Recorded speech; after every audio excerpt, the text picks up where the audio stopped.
비유 18번째 시간입니다. 우리 비유를 두 번째 시작한 거는 며칠 안 됐지만은 우리 작년부터 우리 하던 것을 연결하는 의미에서 18번째 시간입니다. 이제 코로나로 인해서 우리 아무래도 모임이 축되고 한동안 우리 수요 예배를 이제 온라인으로만 드리다 보니까 이렇게 하다 보면은 수요 예배를 안 나오는 것이 고착화되지 않겠는가 이런 생각도 듭니다. 그래서 집에서 지금 TV를 보거나 혹은 이제 핸드폰으로 예배를 드리신 성도님들도 당분간은 이렇게 하지만은 그래도 늘 수요 예배를 사모하고 또 우리 교회에 나와서 예배함으로 하나님께 더 가까이 나아가는 그런 우리 성도님 됐으면 좋겠습니다. 오늘 말씀은 누가복음 12장 13절에서 21절까지 말씀으로 어리석은 부자의 비유입니다. 어리석은 부자의 비유. 우리 말씀을 한 절씩 교독하도록 하겠습니다. 제가 한 절 읽고 여러분 한 절 읽고 교독 읽습니다. 무리 중에 한 사람이 이르되 선생님 내 형을 명하여 유산을 나와 나누게 하소서 하니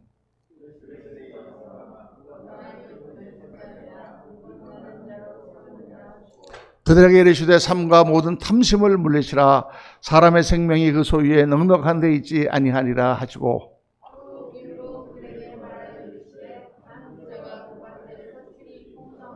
심중에 생각하여 이르되 내가 곡식 따을 곳이 없으니 어찌할까 하고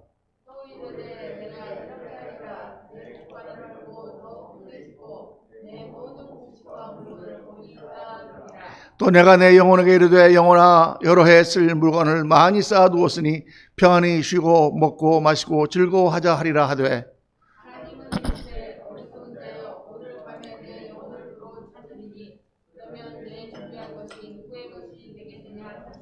21절 다같이 읽겠습니다. 자기를 위하여 재물을 쌓아두고 하나님께 대하여 부여하지 못한 자가 이와 같으니라. 아멘, 아멘, 아멘. 오늘 이 말씀은 어리석은 부자의 비유. 이 말씀은 정말 소유가 무엇인가 하는 것을 우리에게 아주 정확하게 가르쳐 주시는 말씀입니다. 우리 인생을 살아가면서 소유란 게 무엇인가.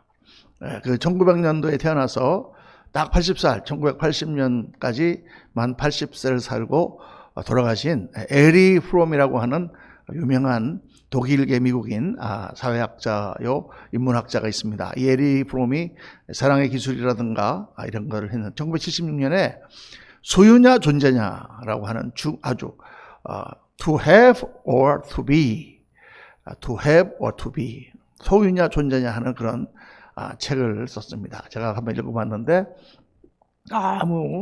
우리 이 시대의 전곡을 찌르는 말씀이었어요. 사람이 소유를 위해 사느냐 존재를 위해 사느냐. 우리가 가지고 있는 개념이 소유의 개념이냐 존재의 개념이냐. 그 얘기를 시작하면서 이런 것을 시를 통해서 썼어요. 뭐냐 하면 들에 지나가다가 집 앞들에 길가에 아주 아름다운 들국화가 있는 것을 발견했습니다. 그 들국화가 거기 있잖아요. 얼마나 아름다워요. 그렇죠? 그런데 그분은 이제 서양 사람들의 생각은 그것을 아름다우니까 꺾어다가 자기 집에다 갖다 꽂아놓고 소유하려고 한다. 그죠? 그런데 동양 사람들은 그렇지 않다. 동양 사람들은 그 꽃이 거기에 그냥 있는 것을 보고 즐기는 그러한 사상을 가졌다. 에리 프롬이 옛날 동양 사상만 알았어요. 지금 동양 사상을 몰랐어, 그분이. 지금은 어떻게? 지금은 다 동양 사람도 다 꺾어갖고 집으로 갖고 갑니다. 왜? 서양 물이 들어가지고. 서양 물이 들은 것이 아니라 사실은 자본주의 물이 들어가지고 그런 거죠. 우리가 소유를 위해 사느냐, 존재를 위해 사느냐. 소유가 존재를 위해 있느냐, 존재가 소유를 위해 있느냐. 그런데 언간 20세기 후반에 들어서면서 전 세계가 다 소유를 위해서 인생을 사는 걸로 인간들의 생각이 바뀌어버렸어요. 여러분 사실 그러나 우리 인간의 역사를 선사시대부터 시작해서 거의 5,000년, 6,000년의 역사를 쭉 우리가 살펴봐도 소유가 그렇게 중요하지 않고 존재가 중요하다고 생각했던 때가 시절이 많이 있었습니다. 우리나라에서 옛날에 물론 부패한 관리도 많았고 이런 사람들도 많았지만은 상인, 장사하는 사람들은 완전 상놈은 아니지만 중인으로 여겼어요. 중인. 그 사람들은 양반이 못 된다. 돈을 좋아하고 돈을 많이 모으고 돈 가지고 하는 사람들이 필요해. 필요하기 때문에 우리 사회에 중요한 그러한 위치를 차지하긴 하는데 그들은 양반이 못 된다. 완전 상놈은 가진 게 많고 부자니까 완전 상놈은 아니지만 그래서 주인이라고 하고 갓도 조그만 걸 쓰고 다녔죠. 그 당시에 양반들의 어떤 사고방식이라든가 이런 것은 그 소유에 집착하는 것은 아주 저급한 것이다. 뭐 그런 거를 가지고 그렇게 인생을 살려고 하느냐. 그게 무슨 가치 있는 인생이냐. 뭐 돈 많이 가진 게 자랑이냐. 이게 그때는 그 당시에 그렇게 생각했단 말이에요. 제가 대학교 다닐 때만 하더라도 우리 같은 학교 다니는 우리 동창, 동기, 동급생, 선배 이런 사람들 중에 와가지고 지네 아버지가 무슨 뭐 어디 무슨 회사 전문의 무슨 회사 사장이니 하고 자랑하는 걸 볼 때마다 저는 아주 우습게 여겼어요. 저는 멍청한 놈들이 있나. 지가 돈을 많이 번 것도 아니고 지 아버지가 돈 많이 번 걸 갖고 뭘 그렇게 자랑하냐. 예, 그렇죠. 좋은 차를 타고 다니는 게 뭐 지 아버지가 사줘갖고 타고 다니는데 자기가 뭐 열심히 일해갖고 벌어갖고 타고 다닌다 그러면 또 조금 이해할 만하지만은 그렇게 생각을 했었는데 그게 어느덧 20세기 후반으로 들어가면서 완전히 전 세계가 물질주의에 휩싸여 버렸습니다.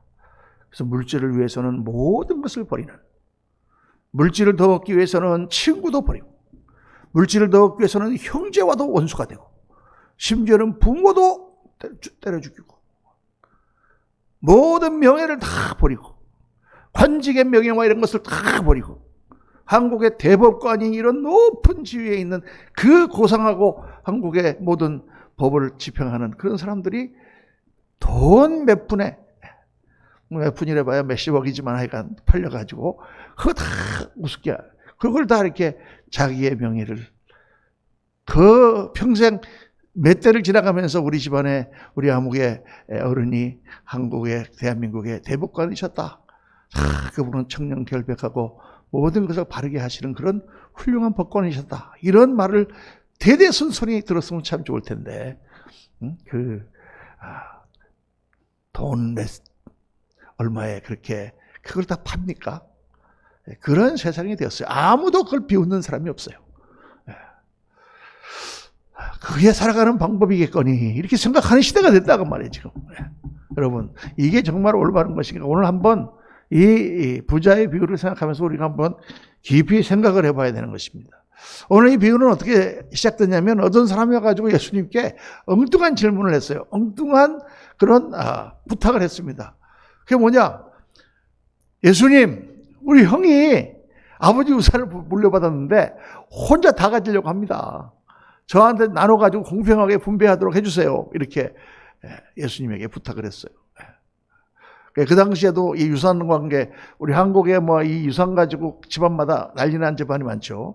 돈이 없는 집안은 참 행복한 집안입니다. 유산 내려줄 게 없으니까 다 가족들이 화목한데 돈이 조금 있다, 몸에 뼈를 끼다 그러면 그거 갖고 서로 많이 먹으려고 그냥 물고 뜯고 싸우고 서로 막 소송을 걸고 감옥에 집어넣고 막 하는 그런 일들이 일어나는 게 지금 한국 사회인데 그 문제가 지금만 있는 게 아니라 2000년 전에도 있었다고 말이죠. 예수님께 와서 유산. 그랬더니 예수님께서 야, 누가 나를 너네 재판관으로 세웠냐?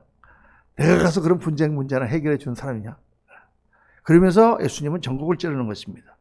바로 그런 형제간의 유산의 문제로 인하여 다툼이 생기는 이유는 바로 너희들에게 탐욕이 있기 때문이다. 탐욕이 있기 때문이다. 여기에 보면 그렇게 나오죠. 삼가 탐심을 물리치라. 15절에 사람의 생명이 그 소유에 넉넉한 데 있지 않다. 우리가 살아가는 생명이라는 말이 이게 죽고 사는 생명도 되지만은 영어나 이런 다른 언어에서는 삶이라는 뜻도 되고 인생이라는 뜻도 됩니다. 인간의 인생이 소유가 넉넉한 데 있지 않다. 소유보다 더 중요한 것이 뭐냐? 본질적인 것을 말씀하시는 거죠.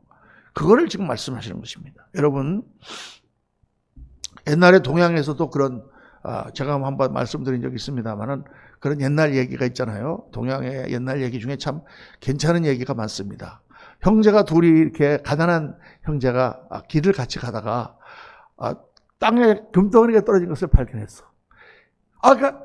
저게 금덩어리가 있다고 형이 발견하니까 동생이 가서 날름 집었단 말이에요. 그러니까 발견한 건 형이고 집은 것은 동생이죠. 그리고 이제 형, 우리가 가서 이걸 팔아가지고 살면, 정말 큰 집도 사고, 우리가 땅도 많이 사갖고, 농사도 짓고, 잘 살 수 있겠네요. 그러면서 이제 가다가, 강이 나왔어. 그래서 이제 나룻배를 타고, 건너가는데, 갑자기, 그 형이 그 금덩어리를 짚고 있다가 갑자기, 탁 물에다 빠뜨려, 강물에다가. 한강원 갔을 때. 그게 동생이 깜짝 놀라가지고, 아니, 형님, 무슨 짓입니까? 금덩이를 왜 이 강물에 던지십니까? 그랬더니 그 형이 뭐라 그래요? 야, 동생아, 내가 이 금덩이가 없을 때는 네가 이 세상에서 제일 귀하고 너를 제일 사랑하는 마음이 들었는데 갑자기 금덩어리가 딱 생기니까 배를 타고 오는데 어떤 생각이 드냐면 저놈이 없어지면 이 금덩어리가 다 내 건데 라는 생각이 들더라. 그런데 가만히 생각해 보니까 이 생각이 나한테만 든 게 아니라 동생한테도 똑같이 들었을 거다. 인간은 다 똑같으니까. 그러니까 이 금덩어리가 우리 형제를 갈라놓는 그런 마귀로구나 이렇게 생각해서 그랬다. 그랬더니 동생이 형님 잘하셨습니다. 이랬다는 옛날 얘기가 있어요. 여러분 그건 옛날 얘기야. 요즘에는 뭐라고 그러겠어요. 에이 바보들 그렇게 반으로 딱 놀아갖고 잘 살지. 근데 여러분 그렇게 우리가 생각하지만 인간이 딱 반으로 놀아갖고 잘 살질 못한다는 것입니다. 10,000명 중에 1명 있을까 말까요. 그 잘 놀아 사는 사람은. 보나마나 거기 소송이 붙어가지고 먼저 본 게 나다. 아니면 먼저 집은 게 나다 하고 서로 싸웠을 게 분명합니다. 그래서 그런 정말 우리가 예수를 믿으면서 주님께서 여러 번 이 재물에 대해서 성경에 말씀하시고 성경에도 많이 나오는데 이 비유 하나로 주님께서는 확실하게 우리에게 가르쳐 주십니다. 이 비유는 아주 간단한 비유예요. 풍년으로 만족하는 부자의 얘기입니다. 어떤 부자가 밭이 있었는데 그 해 농사가 너무 잘 됐어. 그러니까 막 곡식을 일꾼들이 계속 갖고 들어오는 거예요. 그러니까 막 야 이거 어떡하지? 너무 곡식이 많이 들어오네. 그래가지고 창고를 더 많이 짓고 그래갖고 더 창고를 많이 지어서 곡식을 쌓아놓고 이제 내년에는 그냥 정말 즐기면서 살 수 있겠구나. 이렇게 즐거워하는 부자가 있었다. 그런데 그날 하나님께서 이 어리석은 자여 내가 오늘 밤 내 생명을 취해가리니 그러면 이 모든 것이 네 것이 되겠느냐 하고 물으셨다. 사람은 오늘 밤 죽을 수 있는 거다. 그 소유가 어떤 의미냐. 이렇게 주님께서는 아주 간단한 비유를 통해서 인생의 가장 중요한 문제를 가장 명확하게 명쾌하게 답을 주고 계십니다. 주님의 비유는 정말 파워풀해요. 자, 이 부자를 보고 어리석다. 왜 어리석어요? 지금 돈이 막 주식을 막 했더니 막 주식이 막 그냥 올라가지고 막 떼돈이 막 들어와. 땅을 샀더니 막 대장동에 땅을 샀더니 막 돈이 막 올라가고 막 몇천억이 들어와. 그러면 좋잖아. 그래서 내 영혼아 배를 두드리면서 이제는 잘 먹고 마시자 할다. 그때 주님께서 말씀하신다. 이 어리석은 자요. 이 어리석은 자요. 내 인생이 어디로 가느냐. 무엇이 어리석을까요? 첫째는 세 가지가 어리석습니다. 첫째는 소유의 목적을 혼동했다. 소유의 목적. 이 부자가 뭐 나쁜 짓을 해갖고 돈 번 것도 아니에요. 무슨 밭을 샀는데 그 밭이 뭐 아파트 단지가 돼갖고 돈 번 것도 아니고 그 밭에서 소출이 나와서 돈 번 거니까 정당하게 돈을 번 거예요. 그렇지만은 이 부자는 그 소유를 다 벌어서 그걸로 먹고 마시고 배부르며 두들기며 놀자라고 생각을 했다고 말이에요. 네, 하나님께서 우리에게 소유를 주시고 무언가를 주실 때는 거기에 분명한 목적이 있는 것입니다. 어떤 사람에게 경관에게 총을 줬다 그럴 때는 그 총을 어떻게 써야 되는 목적이 있는 거예요. 그 총을 가지고 내가 먹고 마시고 즐기면서 놀라고 총을 준 건 아니죠. 도둑을 잡고 악당을 잡으라고 총을 준 것이죠. 그러니까 나라에서 무엇을 주었을 때는 그걸 가지고 어떤 일을 하라고 하는 도구로 준 것이지 그 자체가 목적이 아니다. 그러니까 하나님께서 우리에게 머리를 주셨다. 하나님께서 우리에게 힘을 주셨다. 하나님께서 우리에게 재주를 주셨다. 하나님께서 나에게 어떤 믿음을 주셨다. 하나님께서 우리에게 소유를 주셨다는 것은 그것을 가지고 하나님이 기뻐하시는 일을 하라는 것이죠. 그게 달란트의 비유에도 나오고 여러 군데 나오는 것입니다.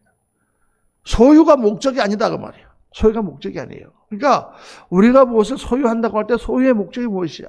무엇이냐? 소유는 수단이 되는 것이지 절대 목적이 될 수가 없다. 소유를 위해서 살지 말고 그 소유를 어떻게 쓰는가? 그거에 대해서 살아라. 예, 여러분 유명한 락커펠러라고, 우리 한국에서는 록펠러 그러는데 이제 미국에서는 락커펠러라고 합니다. 락커펠러라는 부자가 있었죠. 지금까지 뭐 빌 게이츠도 부자고 무슨 또 여러 가지 부자가 많지만은 지금까지 돈으로 현 시세로 따져갖고 제일 전 세계에서 제일 부자는 록펠러였다고 그래요. 그 사람 지금 돈 따지면은 30조 달러가 넘는 그런 지금 시세로 따지면 그런 돈을 갖고 있었다니까. 조그만 돈을 가지고 석유회사에 투자를 해서 젊은 나이에 유전이 그 당시 개발되고 휘발유를 갑자기 쓰게 되면서 기름을 쓰게 되면서 이 사람이 사들인 모든 땅이 다 아파트 정도가 아니라 이거가 전부 다 유전으로 다 변하니까 기름이 나오니까 이게는 1000배 정도 대장동은 아무것도 아니죠. 그냥 이거는 만장동이야. 그냥 완전히 그래갖고 이 사람이 부자가 됐는데 계속 부동산 사들이고 하니까 떼부자가 됐어. 근데 여러분 잘 알다시피 록펠러라는 사람이 그렇게 돈이 많은데 세계 제일의 부자가 됐는데 그게 너무 좋겠죠. 그 사람들이 이제 기자들이 오늘날 그 사람이 나이가 35인가 됐을 때 세계 제일의 부자가 됐는데 40 얼마가 됐을 때 기자들이 질문을 했습니다. 록펠러 씨, 당신은 세계에서 제일 돈을 가지고 있는 부자인데 얼마나 돈을 더 가져야 만족하시겠습니까? 그랬더니 그 록펠러가 뭐라고 그랬냐면 영어로 little bit more 딱 그랬다는 거예요. little bit more라는 말이 조금만 더 그런 뜻입니다. 조금만 더. 그렇게 돈이 많은데 조금 더 가졌으면 좋겠다. 야, 소유에 사로잡혀 있는 것이죠. 그런데 록펠러가 48살이 됐을 때 그 사람이 심각한 위장병에 걸렸습니다. 지금으로 치면 이제 위궤양 정도를 넘어서 거의 위암 가까이 되는 그런 병에 걸렸어요. 그래가지고 그 돈을 버는 가운데 많은 사람들이 적이 되고 전 미국에서 록펠러를 죽여라. 그 당시 또 이렇게 약간 노조 운동 이런 게 일어나고 그랬기 때문에 뉴저지 같은 데서는 록펠러 그 지푸라기로 인형을 만들어서 불태우고 죽이라고 록펠러는 5명, 6명의 보디가드를 항상 대동하고 다녀야만 살 수 있고 그렇게 살았어요. 이렇게 하다가 그 사람이 그 많은 돈을 한 푼도 쓰지 못하고 매일 그 사람이 먹을 수 있는 양이 빵 한 조각과 우유 한 컵밖에 먹지 못했다 그래요. 지금처럼 그렇게 의술도 발달할 때가 아니니까. 그래서 바짝 몸이 마르고 그렇게 많은 돈을 갖고 있으면 뭐합니까? 그렇게 살다가 그 인생이 끝날 거다 해서 이제 수많은 신문사에서 지금처럼 신문을 이렇게 컴퓨터로 찍어내는 게 아니고 그 당시에는 다 활자를 집어넣어가지고 이게 타블렛판 그래서 이제 미리 두꺼운 종이로 그거를 찍어갖고 그거를 돌려가지고 윤전기에서 인쇄를 하는 방식이었잖아요. 그러니까 활자를 다 박아놓고 태블로이드 판을 다 찍어놨어요. 뭐라고 찍어놨냐?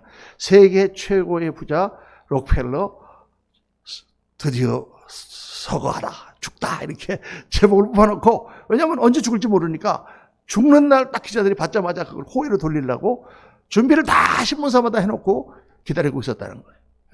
그리고 의사는 당신이 지금 48세인데 49세 생일을 맞지 못할 것입니다. 이렇게 얘기했다고 그래요. 그랬는데 어느 날 록펠러가 병원에 가가지고 이렇게 의사를 기다리고 있는데 그 병원의 대기실의 앞에 액자가 하나 걸려 있는 것을 보았습니다. 그런데 그 액자에는 하나님 말씀이 딱 기록되어 있었는데 그게 바로 누가복음 6장에 나오는 주라 그리하면 줄 것이요 흔들어 차고 넘치도록 하여 너에게 안겨주리라. 그 말씀이 딱 거기에 give then you will be given. 영어로 얘기하면 오늘 좀 영어 공부 같습니다만은 하여간 록펠러가 미국 사람이니까 어떻게 해요. 근데 그 영어로 하면 더 멋있어요. give 주라 then you will be given. 너는 받을 것이다. 누가 줍니까? 하나님 줄 것이다. 하나님이 소유를 주시겠습니까? 그 세계에서 제일 소유를 많이 가지고 있는 사람에게 참 행복을 줄 것이다. 그거를 딱 보고 집에 들어와서 록펠러가 계속 그 말씀을 생각하는 가운데 깨달음을 얻었어요. 내가 가지고 있는 이 모든 재물과 돈이 아무 소용이 없구나. 내 인생을 지금까지 전혀 행복하게 해주지 못했구나. 오히려 나를 더 불안하게 하고, 오히려 나를 더 괴롭히고, 오히려 나를 더 나쁜 사람으로 만들고, 그렇죠. 모든 사람과의 관계를 다 파괴하고. 그래서 그때 록펠러가 깨닫고 주자 그래갖고 자기의 전 재산을 록펠러 재단에다 넣었습니다. 그래서 이제 그거 한 일이 많아요. 거기 뉴욕에 가면은 리버사이드 처치라고 유럽에 있는 교회를 아주 갔다가 지금 침례교회인데 멋있는 교회를 아주 그대로 갔다가 세웠습니다. 지금도 가면은 관광 명소 중에 하나죠. 스테인드 글라스가 너무 멋있고 거기에 딱 들어가면 원화로 들어가는 입구에 뭐가 있냐면 예수님이 겟세마네 동산에서 빨간 옷 입고 탁 무릎 꿇고 기도하는 그 기도 있잖아요. 그 그림에 원화가 거기 있습니다. 옛날에 제가 갔을 때는 그냥 있었는데 지금은 방탄유리로 붙여놨더라고요. 그래갖고 잘 그게 안 보여요. 그리고 거기는 막 종이 120개인가 달린 종이 거기에 다 종탑이 있습니다. 너무 막 아름다운 교회를 짓고 록펠러 재단을 만들어서 모든 돈을 사회 사업을 위해 쓰기 시작하고 뉴욕의 모든 수도원을 다 수도가 나오는 그걸 다 이 사람이 돈을 내 가지고 모든 뉴욕 사람들은 물을 공짜로 먹습니다. 세계에서 수돗물이 제일 깨끗하고 좋은 수돗물이 뉴욕시의 수돗물이라고 하는데 아주 저기 호수가 안반 쪽에서 나오는 좋은 물을 갖다 먹기 때문에 그 물을 공짜로 먹습니다. 커머셜 말고 일반 주택에서는. 그러니까 좋은 일을 많이 했어요. 그래서 그 결과 어떻게 됐냐? 록펠러가 96세인가까지 살았습니다. 92세인가 96세까지 건강하게 살고 그 후로 하나님께서 고쳐주셔서 또 록펠러의 후대에 부통령도 나오고 훌륭한 사람들도 많이 나오는 그런 좋은 집안이 되었습니다. 그런 우리가 잘 아는 이야기가 있잖아요. 그러니까 더 많이 가지려고 노력했던 그때의 그 록펠러의 인생과 그것을 하나님께서 주라 하셨을 때 정말 하나님이 나라를 위한 수단으로 썼을 때 록펠러와는 천냥지차가 있는 거죠. 그렇게 살았다. 그래서 소유 자체에는 사실 아무 뜻이 없습니다. 내가 무엇을 가졌다. 이게 무슨 소용이 있어요. 내가 돈을 많이 가졌다. 샌프란시스코에 옛날에 형제갈비라고 하는 갈비집이 있었는데 제가 가니까 그런 말을 해요. 목사님 여기 형제갈비라고 엄청나게 갈비가 맛있고 하여간 어디에서든지 오는 사람이 다 그 샌프란시스코에 형제갈비집 가서 갈비를 먹을 정도로 하면 사람이 바글바글하고 떼돈을 벌었는데 그 사람이 죽었습니다. 그래요. 한 푼도 써보지 못하고 일만 아침부터 저녁까지 갈비집만 하다가 그냥 죽었습니다. 아이고. 그래서 다 모든 사람이 아까워합니다. 그래서 정말 아깝네요. 그냥 돈 버는 재미만 갖고 살다가 죽는 거죠. 그러니까 소유 자체는 아무 뜻이 없는 거예요. 예를 들어서 우리가 무인도에 떨어졌다. 혼자 떨어졌다. 그러면은 무인도에 아무도 없어요. 넓은 섬인데. 그러면 그 무인도가 다 내 겁니까? 아니면 그 무인도가 다 남의 겁니까? 그래서 사실 아무 의미가 없는 거죠. 한번 가만히 생각해 보세요. 그 소유는 아예 아무것도 없다. 내가 거기서 그 땅을 가지고 뭘 하냐가 중요한 것이지. 그 땅을 가졌다는 것 자체는 아무 의미도 없다. 그래서 우선 오늘 첫 번째 주제로 소유라는 것이 무엇인가? 소유라는 것이 무엇인가? 그 자체로가 나를 즐겁게 하고 그 자체가 내가 인생의 목적이라면 그런 생각을 버려야 되는 것입니다. 둘째로 주가 아니라 누가 진짜 소유주인지 혼동했다. 두 번째 혼동은 누가 소유주냐? 내가 가진 내 소유가 정말 그것이 내 것이냐? 여러분, 이 세상에 내 것이라는 것은 아무것도 없습니다. 우리는 다만 빌려 쓰는 것 뿐이에요. 오늘 말씀 보면 17절에 이 부자가 말합니다. 내가 곡식 쌓아둘 곳이 없으니 어찌할까 하고 또 이르되 내가 이렇게 하리라.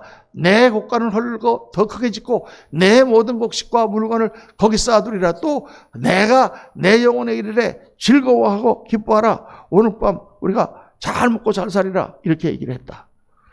평안히 씻고 먹고 마시고 즐거워하자. 그랬을 때 하나님께서 어리석은 자여 오늘 밤에 네 영혼을 내가 도로 찾으리니 그러면 네가 준비한 것이 누구 것이 되겠느냐?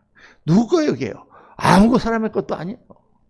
하나님이 데려가시면 아무 사람의 것도 아니에요. 우리나라 제일의 부자 이병철 씨도 돌아가시면서 폐암에 걸려가지고 뉴욕에서 돌아가시면서 24개의 질문을 가톨릭 신부님에게 던지고, 왜 신이 있다면 그 신은 자기를 나타내지 않는가? 왜 신이 이 사람들의 어려운 것을 도와주지 않는가? 이런 기초적인 질문을 해답을 얻지 못하고 죽었어요, 여러분. 아무리 돈이 많은 거예요. 그게 하나도 내 것이 아니다. 우리는 잠시 빌려 쓰고 있는 것이다. 이런 건강이 내 것입니까? 건강이 젊었을 때 잠시 빌려 쓰고 있는 거예요. 젊었을 때 무리하면 다 늙어서 그 값을 합니다. 이제 샌프란시스코에 있을 때 제 친구가 하나 있었는데, 이 친구가 어렸을 때 아주 운동을 많이 했어요. 태권도 한 4단인가 아주 싸움도 잘하고, 이게 또 쌍절곤이라고, 이게 이소룡이 그때 막 하던 거 착착착 해갖고 탁 끼고 하는 거 잘하고 막 그랬는데, 이게 나이가 들어가지고 같이 이제 만나서 같이 뭐 운동도 하고 그렇게 하는데, 요즘 내가 말이야, 손이 시큰시큰해 죽겠어. 매일 아침 저녁으로 손이 그냥 시큰시큰하대. 왜? 그랬더니 젊었을 때 이걸로 너무 격파를 많이 해가지고 이게 다 금이 가서 그래. 젊었을 때는 격파하는 게 그렇게 부러웠는데, 그걸 막 벽돌을 깨고 막 나무 판자를 깨고 막 그러니까 그게 다 늙으니까요. 얘 금이 갖고 다 그게 얼이 들어가지고. 젊었을 때 우리 그런 거 잘했거든요. 이렇게 뭐 병 같은 거 있으면 맥주병 같은 거 이빨로 팍팍 따고, 그래 봐라 말이야 하고 막 이빨로 따고 막 그랬잖아요. 그거 다 나중에 이빨을 다 떼져가지고 전부 임플란트 해야 됩니다. 그게 빌려 쓰는 거지 자기 게 아니에요. 시간이 지나면. 그러니까 우리 그 국민 마라토너 이봉주 선수, 그분이 너무 마라톤을 많이 했어. 그게 여러분 42km를 뛰는 거를, 그거 한 번 뛰고 나면은 연습할 때는 42km를 다 안 뜁니다. 반이나 한 3분의 2 정도 뛰고 그만두고, 딱 시합할 때 42km 한 번 뛰고, 한 번 하고 나면 3개월 이상 쉬어야 된다는 거예요. 그래야만 다시 몸이 회복되고 해야 되는데, 너무 많이 뛰니까 다 등뼈가 전부 고장이 났어요. 그래 이렇게 꼬부냥하게 돼가지고 지금 겨우 치료받고 있잖아요. 그죠? 너무 운동을 많이 하셔가지고 그렇게 됐다고 말이에요. 그러니까 건강도 다 우리가 빌려 쓰는 것입니다. 사람도 빌려 쓰는 거예요, 여러분. 자식이 그게 영원한 자식입니까? 한때 자식이었지만 때가 지나가면 다 떠나가는 것이죠. 그러니까 이 땅에 내 것은 없어요. 그러니까 성경은 주님께서 뭐라고 그럽니까? 청지기 인생이다. 맡아가지고 관리하는 것이다. 빌려 쓰는 것이다. 빌려 쓰나 가지나 똑같아요. 사실은. 제가 이제 이렇게 가만히 교회를 하면서 생각을 해보니까, 미국에서도 교회당을 이렇게 빌려서 쓰잖아요. 그러면은, 그게 많이 들어갑니다. 임대료가 많이 들어가잖아요. 그럼 막, 임대료 이렇게 많이 내세요. 막 그런 얘기를 합니다. 그런데, 그거를 사가지고, 그럼 임대료 안 들어가잖아요. 근데 가만히 생각해 보니까, 그 산 돈 전체 그 교회 값을 이자로 따지면은 거의 임대료만큼 내는 거예요. 임대료만큼 내는 거예요. 내가 보니까. 그 돈을 가지고 이자를 낸다 그러면. 그렇죠. 그래, 결국은 다 빌려 쓰는 거예요. 그렇게 큰 교회당을 다 짓고 했지만은, 1세 목사가 지나가고 2세 목사가 지나가면 그 교회당이 어떻게 되는지는 아무도 모릅니다. 다 지나가면은 아무것도 아니에요. 그러니까 내 것이라고 생각할 때 내 것이라고 생각할 때는 어떤 생각이 드느냐? 스트레스를 받아요. 내 것이라고 생각하면 안 돼. 뭐든지 다 하나님 거야. 하나님 거니까 스트레스 받아. 뭐가 이렇게 없어졌다.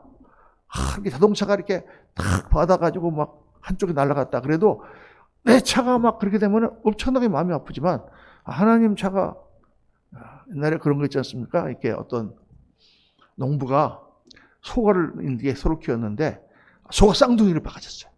그러니까 딱 기도하다가, 하나님, 소를 2마리 나면 한 개는 하나님 드리고 한 개는 제가 갖고 그렇게 하겠습니다. 이렇게 기특한 생각을 했습니다. 그래갖고 딱 쌍둥이 나니까, 요놈은 하나님 송아지, 나는 요건 내 송아지. 이제 그러고 2마리를 막 키웠는데, 하다가 소 한 마리가 갑자기 아파가지고 비실비실해서 죽게 됐어요.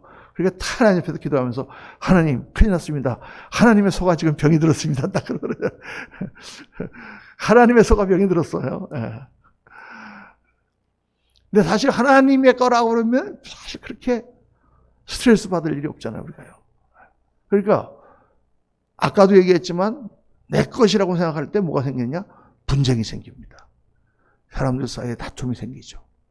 내 것이라고 생각할 때 판단력을 상실합니다. 이게 뭐 바둑도 옆에서 보는 사람 더 잘 보여. 내 거라고 생각하고 하면 이게 잘 안 보이는 거예요. 그런 것 때문에. 그 주식 투자하는 사람이 다른 사람은 돈을 많이 벌게 해주는 주식회사, 그런 재정하는 회사에 그런 주식하시는 그런 분도 자기가 투자하면은 안 되더라고, 잘 보니까요. 남 하는 건 잘해주면서. 왜냐? 다른 사람 하는 거는 객관적으로 판단이 되는데 내가 할 때는 객관적인 판단을 상실한다. 그러니까 내 거라고 생각하는 생각을 버려야 된다. 오늘 두 번째 중요한 걸 배웠습니다. 내 것은 없다. 세 번째, 소유가 행복을 준다고 착각했다. 소유가 영혼을 만족시켜 줄 수 있는가?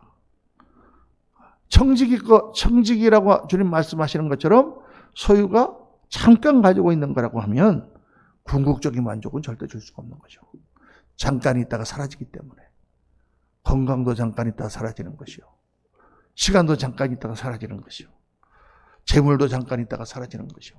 그러니까 소유는 궁극적인 만족을 주지 못합니다. 오히려 우리를 불안하게 하고, 없을 때는 편안했는데 가지니까 불안해. 없는 사람은 발 뻗고 자는데 가진 사람은 뺏길까 봐 불안해서 잠을 못 자죠. 속심으로 인하여 사람과의 관계가 나빠지고. 그래서 궁극적인 만족을 주는 분은 오직 하나님뿐이다. 파스칼이라고 하는 그 유명한 철학자, 소학자가 그런 말을 했죠. 우리 모든 인간에는 아무리 무엇을 집어넣어도 가져도 채워지지 않는 큰 구멍이 있다. 인간은 그 구멍은 뭐로만 채울 수 있다? 하나님으로만 채울 수 있다. 그랬어요. 하나님을 온전히 소유하고 주님 안에서 성령으로 충만하면 다 가진 것입니다. 모든 것을 가진 거예요. 영원한 생명을 가졌고, 영원한 행복을 가졌고, 영원한 가치를 가졌고, 영원한 인생의 의미를 가졌고, 그거 하나님 한 분이면 우리는 족합니다. 우리 그런 찬송 많이 부르잖아요. 네. 주님만으로 만족합니다. 주님의 다른 것은 바라지 않습니다. 그렇습니다, 여러분. 하나님 안에 모든 것이 다 있다. 그래서 소유는 하나님 나라를 추구하는 수단입니다. 알프레드 노벨이라고 하는 사람이 노벨상을 만들었잖아요. 이 사람은 원래 스웨덴에 다이너마이트를 발명한 사람이에요. 처음으로. 그 당시에 이제 이 다이너마이트 유황을 이렇게 가지고 하려고 그러면 이게 폭발을 일으키기 심하기 때문에 이거를 폭발을 하기가 좋긴 좋은데 이걸 어떻게 할 수가 없었어. 근데 이 사람이 기발한 아이디어를 만들었는데 거기다가 톱밥하고 그리슬린을 같이 집어넣어가지고 유황을 막대기로 만든 거예요. 막대기니까 이거 웬만큼 해도 터지지가 않아. 거기다 불을 탁 붙이면 터지게 돼 있는 거지. 그 막대기 다이너마이트를 만들어가지고 특허를 해서 유럽 제1의 부자가 됐습니다. 그런데 어느 날 신문에 오보가 하나 났는데 노벨이 다이너마이트 폭발사고로 죽었다. 이렇게 신문이 난 거예요. 모든 사람이 다 아이고 그거 다이너마이트 만들어갖고 광산도 폭발하지만 사람도 많이 죽이더니 잘 죽었다. 이렇게 된 거예요. 자기는 안 죽었는데. 그때 노벨이 깨달았다는 것이 아닙니까? 사람은 언제든지 죽는 거구나. 내가 이것을 만들어서 이것 때문에 전쟁이 일어나갖고 더 많은 사람을 죽이고 이것 때문에 더 피해를 건설적인 것보다는 다이너마이트로 인해서 나쁜 일들이 더 많이 일어나는 거죠. 그래서 자기 전 재산을 다 내서 전 세계 인류에 공헌한 사람에게 상을 주라 그래서 노벨상을 만드는 것입니다. 여러분, 소유는 하나님 나라를 추구하는 수단입니다. 하나님을 추구하는 것이 인생의 목적이고 참되고 영원한 행복을 주는 것입니다. 이거를 경험을 해봐야 돼요. 정말 주님 안에 들어가서 주님으로 채워지고 주님으로 만족하고 주님 안에서 정말 그 모든 것을 누릴 줄 알면 그러면 우리가 하나님께 쓰임받고 우리 인생을 아름답게 가꿀 수가 있습니다. 이게 돈이 없는 사람이 이렇게 얘기를 하니까 목사님 돈이 없으시니까 저러시겠지 이러시지만은 그렇지 않습니다. 저는 정말 예수님 믿고 나서부터 지금까지 거의 무소유로 산 사람입니다. 한국에 들어올 때도 아파트 보증금이 없었어요. 그런데 그냥 들어왔죠. 하나님께서 채워주셨어요. 그런데 정말 풍성하게 살았습니다. 지금까지도 풍성하게 살아요. 돈 걱정하지 않습니다. 돈 때문에 싸우지 않습니다. 돈 때문에 피곤하지 않습니다. 하나님께 기도하고 하나님께서 주시는 것을 받으면서 하나님을 더 깊이 알아가는 것이죠. 이렇게 채워주시는 하나님이시구나. 남이 뭘 지었다고 부럽지 않습니다. 때로는 그것이 있으면 좀 편리하겠거니라는 생각도 있지만 그런 게 중요한 게 아니거든요. 하나님이 하시는 일에서 우리가 쓰임 받는 것만 해도 얼마나 감사합니까?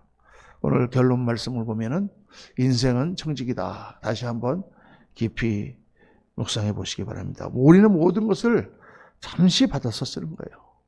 잠시 지나가면 다 돌려줘요. 그래서 사실상 소유라는 것 자체가 허구예요. 소유라는 것은 없어요. 내가 이것은 내 거야. 거짓말이에요. 내 거가 아니에요. 잠깐 빌려 쓰는 것이고 자식도 재산도 건강도 교회도 어떤 것도 절대 내 소유가 아니다. 오늘 이 말씀을 공부하면서 소유에 대한 개념을 한번 털어보시기를 바랍니다. 털어가지고 먼지를 다 떨어내고 하나님 안에 소유가 무슨 의미가 있는가. 소유로부터 자유하자. 이렇게 마지막에 결론을 내가 내렸습니다. 오늘 어리석은 부자의 비유를 보면서 있으면 있는 대로 없으면 없는 대로 감사하고 성실하게 일하며 하나님께 주신 것을 가지고 내가 정말 하나님 나라 영광을 위하여 쓰는 그런 사람. 소유의 목적을 분명히 알고 소유가 행복을 주는 것이 아님을 알고 소유 때문에 사람과 싸우지 말고 소유 때문에 하나님의 뜻을 거스르지 말고 소유 때문에 어리석은 짓을 하지 말고 정말 하나님 앞에 아름답게 인생을 살아가시는 저와 여러분 되시기를 예수님 이름으로 축원합니다.